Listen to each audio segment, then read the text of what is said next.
حضرت عائشہ صدیقہ رضی اللہ تعالیٰ عنہ فرماتی ہیں گھر میں بیٹھے بیٹھے نا ایک دن حضور کمال آج طبیعت شاش بشاش تھی، آج غم امت میں اس طرح پریشان نہیں تھے. کریم فرمانے لگے عائشہ ایک بات کروں تیرے ساتھ؟ یا رسول اللہ کریں. فرمایا جب تم خوش ہوتی ہو مجھ سے تب بھی مجھے پتہ چل جاتا ہے، اور جب تمہارے دل میں میرے لیے کوئی بات ہوتی ہے پھر بھی پتہ چل جاتا ہے. کہتے ہیں میں نے فٹافٹ عرض کی حضور مجھے میری ماں روئے میں اور آپ سے ناراض. فرمایا بتاؤں پھر؟ میں پھر بتاؤں؟ کہو تو راز حیات کہہ دوں، آج حقیقت کائنات کہہ دوں، وہ بات کہہ دوں جو پتھروں کے دلوں کو بھی پاش پاش کر دے. کہوں بات یا رسول اللہ فرمائیے. حضور فرمانے لگے کبھی کبھی قسم اٹھاتی ہو؟ حضور اٹھاتی ہوں. فرمایا جب تم مجھ سے خوش ہوتی ہو تو کہتی ہو مجھے رب محمد کی قسم صلی اللہ علیہ وسلم، اور جب تمہارے دل میں کوئی بات ہوتی ہے تو پھر کہتی ہو مجھے رب ابراہیم کی قسم، حضرت ابراہیم کے نام سے. سیدہ فرماتی ہیں لوگوں میں منہ سے ہنس رہی تھی آنکھوں سے رو رہی تھی. میں نے کہا حضور آپ اتنا خیال رکھتے ہیں جذبات کا، احساسات کا، کوئی بولتا کیا ہے سوچتا کیا ہے کہاں تک جاتا ہے، یہاں تک کریم کا خیال ہے. اپنی روٹی دی فکر ہے، بس میرے کپڑے استری ہونی چاہیے، میرا جوتا ٹھیک ہونا چاہیے، بس مجھے کوئی تنگ نہ کرے، میری کوئی نیند خراب نہ، بس اپنا ہی خیال. یہ تو خود غرضی ہے. تو کیا کسی کی خراب نہ ہو بس میری ہو، سارا گھر سکون سے سوئے. میں جو حاضر ہوں، اور جو مخدوم بنتے ہیں رب ان پر فضل کرتا، جو خادم بنتے ہیں رب بڑا فضل فرماتا ہے ان پر. ہمارا مزاج ہی نہیں، طبیعت ہی نہیں، ہمیں مینو کوئی نہ تنگ کرے. آپ باہر آئیں اپنی زندگی میں دوسروں کا احساس کریں، تھوڑا خیال کریں. آپ نے ناراض نہیں ہونا. امیروں نے مہنگی مہنگی شادیاں کر کے غریبوں کی بیٹیوں کو پریشان کر دیا. مہنگے میرج ہال، مہنگے جہیز، مہنگے گہنے، مہنگی چیزیں. ماڑے دیتی اپنے باپ نو پوچھتی ہے واری کدوں آونی. سیدہ فاطمہ الزہرا نے سونے کے کنگن یا سونے کا گہنا پہنا تھا تو حضور ناراض ہو گئے ظاہری طور پر.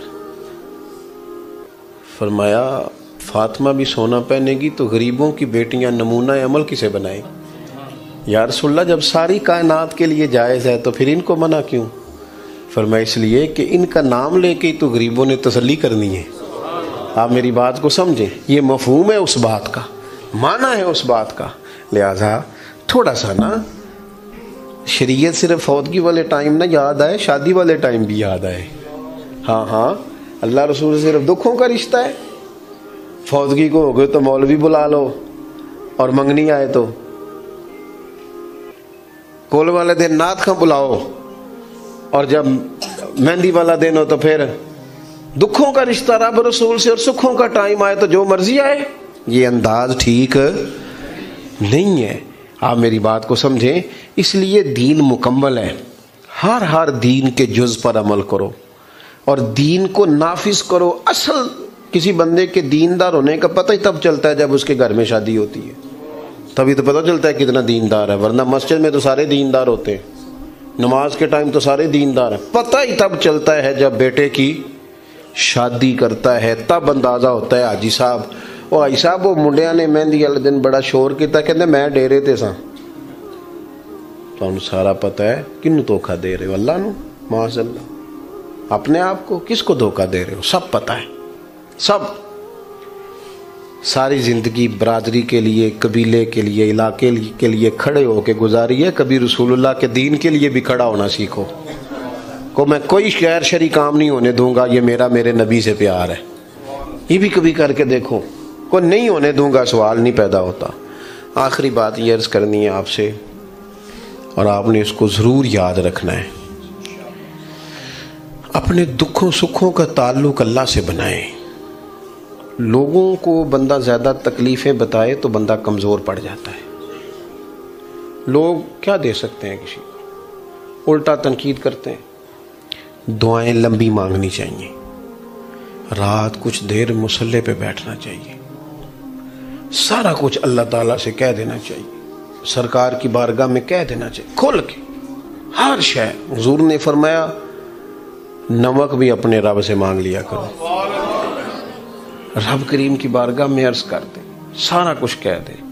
اللہ سے جو مانگتا ہے نا وہ سارا ہی کہہ دے نا، تو وہاں سے کرم بھی ہوتا ہے اور عزت میں اضافہ بھی ہوتا ہے۔ ہم نہ ادھر ادھر دکھ سناتے ہیں، لوگوں کو بتاتے ہیں، وقتی طور پر بندے جی کرتے ہیں، سائڈ پہ جا کے کہتے ہیں 5 بھرا نے کام کیوں نہیں کرتے، اتنے سارے ہیں، یہ دیکھو جی ہر وقت کیا کوئی دیتا ہے، کچھ بھی نہیں۔ صرف اللہ والوں کے سامنے، رب کے سامنے کشکول طلب ہو، اللہ کی بارگاہ میں خوب دعائیں ہوں۔ یہ جو مواقع ہیں نا شادی کے، اس میں آپ دیکھیں حضور کا طریقہ پاک کیا ہے۔ نبی پاک علیہ الصلوۃ والسلام نے ولیمے کا کہا، برات کا کوئی تصور ہی نہیں دین میں، کوئی نہیں، 2-4 لوگ جائیں بس نکاح کر کے آ جائیں۔ ولیمہ کرنے کا حضور نے کہا جس کے پاس گنجائش ہے وہ کرے، جتنا مرضی وسیع کرے، لیکن برات کا کوئی تصور نہیں ہے۔ ہوں ویسے منڈے والے بڑے سیانے ہو گئے نے، کچھ عرصے تو میں سنیا ہوں جہیز نہیں منگتے، ہوں کہتے ہیں روٹی 600 بندے نو دینی جے، بس جہیز نہیں لینا، روٹی ذرا صحیح پکا دینا، کیونکہ کہڑا کدی پہلا کھادی ہے، کڑیاں والے کو تے کھانی ہے، لہذا روٹی صحیح پکا دینا تگڑی، بلکہ مینیو بھی دیتے ہیں۔ ایک جگہ میرا چشمدید واقعہ ہے، مجھے کسی نے بتایا کہ وہ بچے نے کہا جی کھانا بے شک زیادہ مہنگا نہ بھی ہو، میرج حال میری مرضی کا ہونا چاہیے۔ کیا مذاق ہے، کون سی چیز ایسی ہے جو، یہ زیادہ سال نہیں گزرے، آپ کو 15-16 سال پہلے کی بات بتا رہا ہوں، ہمارے خاندان میں ایک شادی تھی تو دادا جی ناراض ہو گئے، کہنے لگے نہیں میرج حال جانا، کڑیاں کروں ٹوری دیاں نے، تیاں نو کروں ٹوری دے، جان نہیں دینا۔ اور جب سب نے ضد کی خاندان والوں نے کہ نہیں جی انہوں رواج بدل گیا ہے، تو کہنے لگے میری شرط یہ ہے کہ پھر بچی گھر رہے گی، میرج حال کھانا کھلا لینا، بٹھا لینا، جب روانہ کرنا ہے تو بیٹی کو گھر سے روانہ کرنا ہے۔ ہمارے بزرگوں کی یہ سوچیں ہوتی تھیں، اب تو جو رواج آتا ہے وہ 10-15 سال میں ہم پہ حاوی ہو جاتا ہے، پوری طرح معاملہ ہی ختم ہو جاتا ہے۔ اس لیے دین مکمل ہے، اس کی مکمل، اور یہ کر کے دیکھیں، آپ یقین کریں اتنا آسان ہے نا، بندہ اپنے آپ کو سکون میں کر لیتا ہے جب وہ رسول اللہ کے دین پہ چلنا شروع ہو جاتا ہے، اس کے لیے آسانی ہو جاتی ہے، زندگی آسان ہو جاتی ہے۔ دعا کرتا ہوں اللہ تعالی ہمارے ان بھائیوں کو برکت عطا کرے، ہم سب کا یہاں جمع ہونا اپنی بارگاہ میں قبول کرے۔ آخر دعوانا الحمدللہ رب العالمین۔ محفل اللہم صلی علی سیدنا محمد۔ اللہ تعالی ہماری حاضری قبول فرما، ہمارے گناہ معاف فرما، ہماری غلطیوں سے درگزر فرما، علم نفع والا، عمل اخلاص والے عطا فرما، بیماروں کو شفا دے دے، مقروضوں کو قرض کے بوجھ سے رہا کر دے، تنگ دستوں کے رزق میں وسعت کر دے، جو بے گھر ہیں انہیں اپنی چھت دے دے، جو بے آسرا ہیں ان کی مدد فرما۔ کریم مالک اپنی رحمتوں کے گہرے اور گھنے سائے ہمیں عطا فرما۔ ہمارا ملک جس انتشار کا شکار ہے، افتراق کا شکار ہے، یا اللہ یہاں بسنے والوں پہ رحمت فرما۔ اے اللہ غریبوں کی مدد فرما، لاچاروں کی مدد فرما، حکمرانوں کو ہدایت کی توفیق عطا فرما۔ اللہ ہم سب کو نبی رحمت علیہ السلام کے دروازے کی گدائی عطا فرما، سنت شریعت کا پاس عطا فرما۔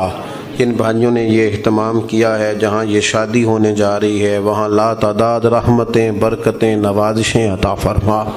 ہم سب کا خاتمہ ایمان پہ فرما، دنیا اور آخرت میں ہماری پردہ پوشی فرما، ہمارے حال پہ رحمت فرما، آسانی اور کرم نوازی فرما، خیر اور فضل فرما۔